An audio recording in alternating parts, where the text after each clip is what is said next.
I'm Bob Riley, High Life Magazine, High Life Media, here with Kim Rivers from Trulieve. Yeah. Nice to have you here today. Thank you so much for having me. First, one of the first questions a lot of people want to know is, what is Trulieve, and like, what's your company culture like, and what are the values that you stand for? Oh, wow. So Trulieve is Florida's first fully licensed medical cannabis company. We pride ourselves on having the best customer service in the state, and also having the most diverse product line, and also the most locations. And so we are really see ourselves as a pioneer in this industry, and constantly pushing forward the conversation of cannabis at both a policy level, and then also for us within the industry at a product and customer service level. Nice. Mm-hmm. You're a Florida native too, aren't you? I am born and raised. Where were you born? Born and raised in Jacksonville, so shout out to Duval. Nice. And you went to Florida State too. I did. I went to Florida State, so I'm a diehard Knoll.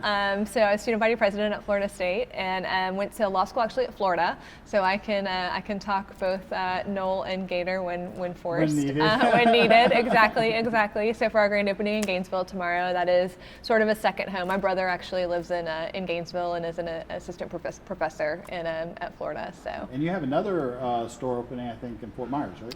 We do. So yesterday we just had our inspection with the Department of Health in Fort Myers. It went really well, and so we're going to be announcing that grand opening here very, very shortly.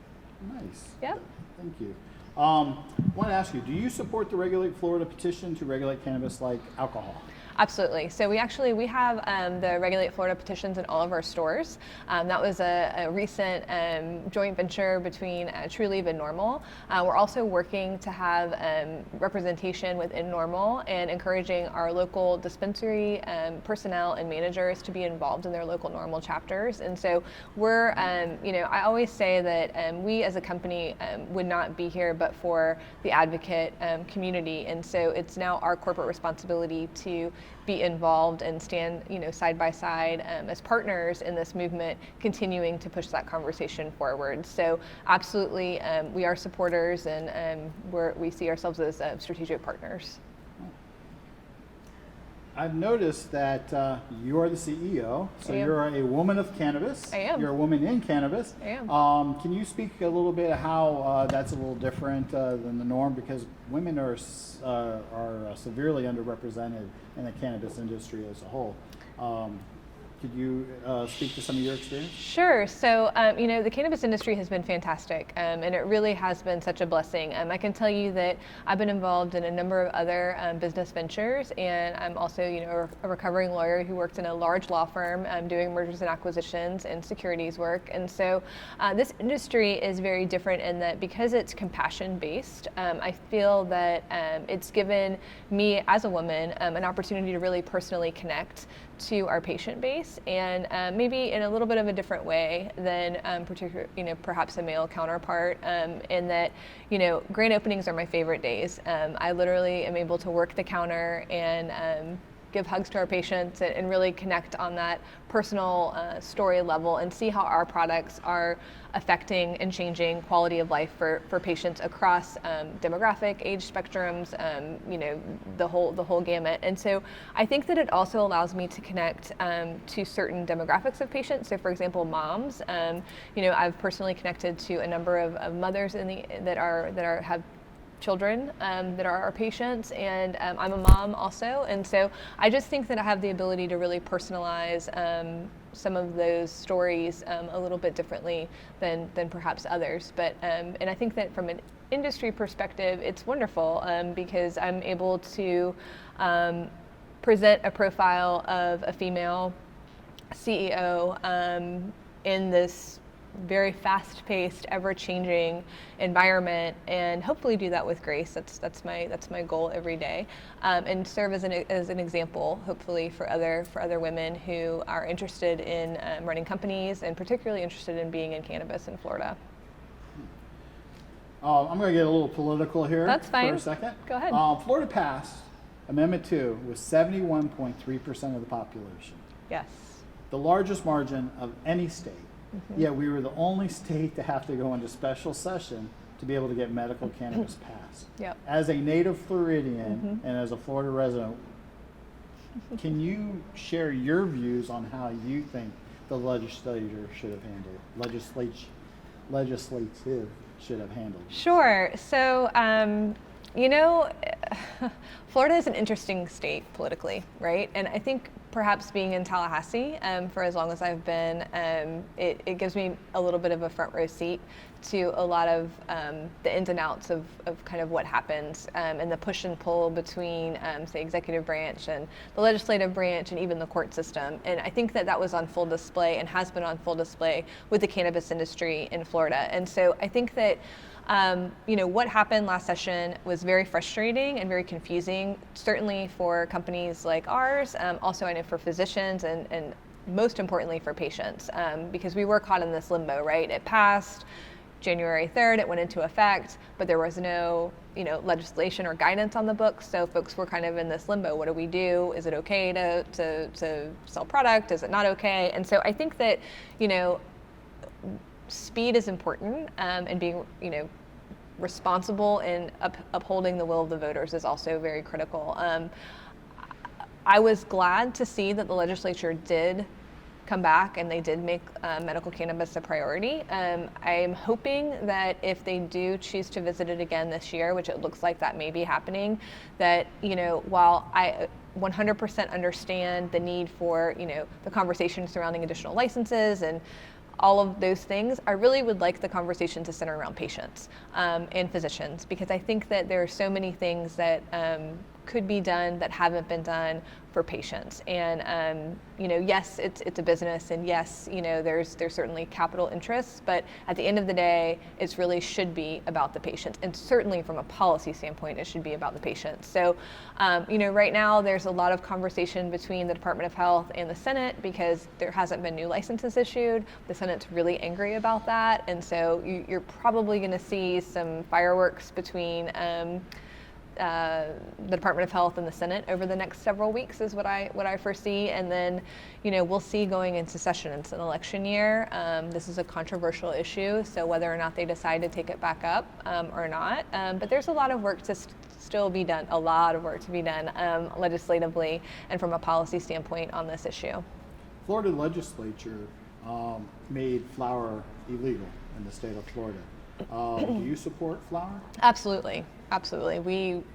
I mean, I don't know if you were around, but I mean, we released a product that was flower-based called the Entourage product. And so, I mean, I think that we've been very outspoken with our support of flower, and at the very least are supportive of what has been made legal. I mean, that's what we're asking for right now is, you know, in Florida statute, there is a provision that basically states that if you have flower in a sealed tamper-proof cup, which you guys are developing, intended for vaporizing, that it's legal. So the Department of Health has had a product that we've submitted to them since July 24th, which we haven't heard back. So it's a constant conversation. We're very anxiously awaiting a ruling from them on that product, and then depending on that ruling will depend on what we do in terms of our next step. But we are in our own way pushing that flower conversation forward. The cup or whatever has to be like tamper-proof, right? That's right. And so, you know, that's the big question is, what does that mean?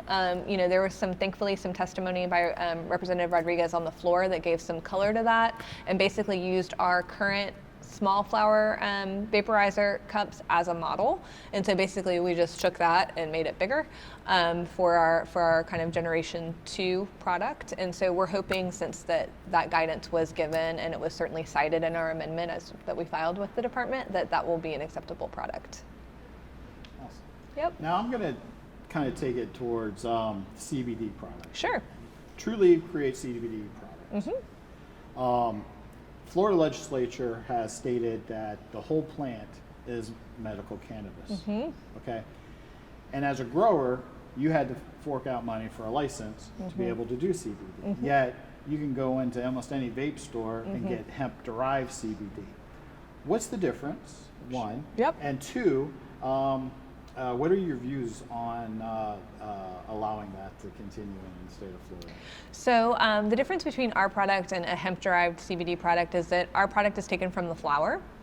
and it's taken from an actual cannabis plant that is genetically inclined or predisposed for a higher CBD profile and a low THC profile. And so we have specific strains that we grow that are high CBD strains, and we look for those ratios. So according to Florida law, if we're growing what's called in Florida law a low THC product, i.e. a CBD product, it cannot have more than 0.8% THC by law. So we cultivate, we lab test, we triple test potency. So the product that you're going to get from us, that's a CBD product, generally speaking, two things. One, it's verified, so you know that actually the amount of CBD that we say is in the product is actually there, and we have lab results that confirm that. You have an in-house lab too. We have in-house lab, and then we also third-party test all of our products and make all of those test results available online for our patients. So you can see for a specific batch exactly what you're getting. We don't hide. We think you should know what's in your medicine at all times. And then the second thing is that it's likely going to be more potent for you. So we have a ton of patients who say, oh, I've been taking CBD supplements for however many years, but it wasn't until I took your product that I saw really this, a bigger impact for CBD. And then the last question is High Life is Florida's only medical cannabis magazine. I was wondering if you've seen it and what you thought about it. I have seen it. I love High Life. I think that it's a fantastic publication, and it's such a pleasure to be able to sit down and interact with you today. I think that being on the cutting edge again of the conversation, and you all are a pioneer in this industry as well, and we look at you as a very important partner and a very important voice in the movement. And I think that the more information and education that we can get out to the public, I call it that it's our job. We feel like it's our job, and I think that you would agree to destigmatize cannabis for Floridians, and for folks to understand that this isn't just about stoners. It's not just about recreational use. It is also about responsible adult use. It's also about medication for a lot of folks, and that it does cross generations. It crosses socioeconomic boundaries that we generally have as a society, and it really can be a great unifier. And I think that the more that folks can personalize it, I think that the better off the movement will be. And we'd love to come out and tour your grow. Yeah, as well, we would. Maybe do an article. Absolutely, we would love to have you. So we will schedule that for sure. Well, thank you very much, Yeah, Kim Rivers. you're I welcome. really appreciate your You're time welcome. today. Thanks so much. Appreciate it.